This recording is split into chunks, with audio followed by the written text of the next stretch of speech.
नमस्कार, sunrise news देख रहे हैं आप। आपके साथ मैं हूं उज्जवल मिश्रा। देश भर में अग्निपथ प्रवेश योजना का जमकर विरोध हो रहा है। इस कॉन्सेप्ट को टूर ऑफ ड्यूटी भी कहते हैं, जिसमें 17.5 साल से लेकर 21 साल तक के युवा अप्लाई कर सकेंगे। सेना में इन युवाओं को 4 साल के लिए भर्ती किया जाएगा, जिसमें 6 महीने ट्रेनिंग दी जाएगी और इसके बाद 3.5 साल उन्हें नौकरी पर रखा जाएगा। वेतन की शुरुआत 30,000 रुपए से होगी, जो चौथे साल के आखिर तक 40,000 रुपए हो जाएगी। कुल मिलाकर सेवा मुक्त होने तक सैनिकों को 10 से 12 लाख रुपए मिलेंगे, जो पूरी तरह से टैक्स फ्री होंगे। लेकिन सवाल सबसे बड़ा यह है कि 4 साल बाद क्या? हालांकि सरकार कह रही है कि युवाओं को बाद में कॉर्पोरेट सेक्टर सहित अन्य क्षेत्रों में रोजगार के अवसर उपलब्ध करवाए जाएंगे। लेकिन सरकार का पिछला रवैया देखकर युवाओं को सरकार की इस बात पर भरोसा नहीं हो रहा है। किसी भी देश की आर्मी का स्ट्रक्चर 2 चीजों से मिलकर बनता है। इसके ढांचे में किसी भी तरह का बदलाव करना मतलब सुरक्षा के साथ साथ समाज पर भी इसका असर पड़ता है। यह हकीकत है कि आर्म्ड फोर्सेस में सुधार और बदलाव की तो लंबे समय से जरूरत थी।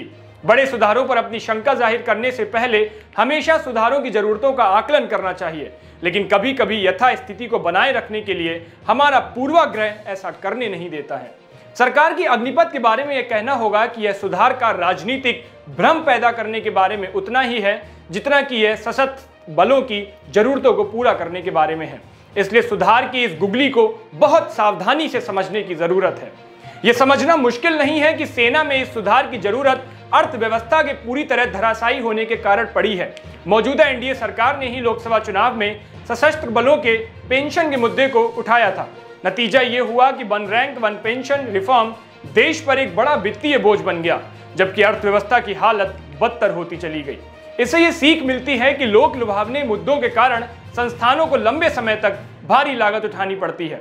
हालांकि कभी कभी राजकोषीय संकट के बहाने रचनात्मक सुधार किया जा सकता है, लेकिन इस मामले में ऐसा कुछ होता दिख नहीं रहा। हाँ, ये जरूर है कि जब चीन और दूसरे देशों में पावर के लिए कंपटीशन चल रहा है, तब देश ने यह योजना लाकर संकेत दिया है कि हमारे पास बड़े खेल के लिए फाइनेंशियल रिसोर्सेस यानी वित्तीय संसाधन अभी नहीं है। दूसरी बात यह है कि आर्म्ड फोर्सेस को सच में 2 मूलभूत बदलावों की आवश्यकता थी। पहला, कर्मचारियों पर निर्भरता कम करके टेक्नोलॉजी की तरफ बढ़ना। दूसरा, शॉर्ट टर्म के सैनिकों की नियुक्ति। ये दोनों ही लक्ष्य बहुत अच्छे हैं, लेकिन क्या अग्निपथ जैसी योजना इन लक्ष्यों को हासिल करने का एक सबसे अच्छा तरीका है? टेक्नोलॉजी बनाम सैनिकों का मुद्दा एक ऐसा मुद्दा है जिसे सरकार को अपनी शर्तों पर निपटना चाहिए। इसके लिए पेंशन बिल में कटौती की शर्त को बीच में लाने की जरूरत नहीं है। ये सच है कि तकनीकी जमीन पर सैनिकों की जगह ले सकती है। अफगानिस्तान से लेकर यूक्रेन तक हर युद्ध इसका उदाहरण है। हालांकि एक सवाल ये भी है कि कहीं अग्निपथ के जरिए होने वाली भर्तियों से सेना के पास अनुभवहीन सैनिकों की फौज तो नहीं खड़ी हो जाएगी, जैसा कि लेफ्टिनेंट जनरल PR शंकर ने अपने एक लेख tour of duty the kindergarten army में बताया है। एक जानकारी आपको और देते चलें कि सरकार की तरफ से लाई गई योजना कोई नया कॉन्सेप्ट नहीं है। दूसरे विश्व युद्ध के दौरान भी इस तरह की योजना लाई गई थी। दरअसल उस वक्त ब्रिटिश वायुसेना के पायलटों को बहुत दबाव झेलना पड़ रहा था, इसलिए ब्रिटिश वायुसेना टूर ऑफ ड्यूटी का कॉन्सेप्ट लेकर आई। मौजूदा दौर में अमेरिका में भी इस तरह की कई योजनाएं चल रही हैं। अब आखिर में समाज पर पड़ने वाले प्रभाव की भी बात कर लेते हैं। ये सच है कि सेना में भर्ती का अनुभव युवाओं के लिए शानदार है, क्योंकि कोई भी सिविलियन नौकरी सेना जैसी नौकरी के उद्देश्य या उसकी तरह काम करने की स्थिति से मेल नहीं खाती है। इसलिए इस योजना से बड़ी संख्या में युवाओं को हताशा घेरेगी। दूसरी तरफ अगर युवाओं के लिए 4 साल की नौकरी एक अच्छा अनुभव नहीं साबित होती है, तो ये मामला सिर्फ प्रोफेशनल होकर रह जाएगा।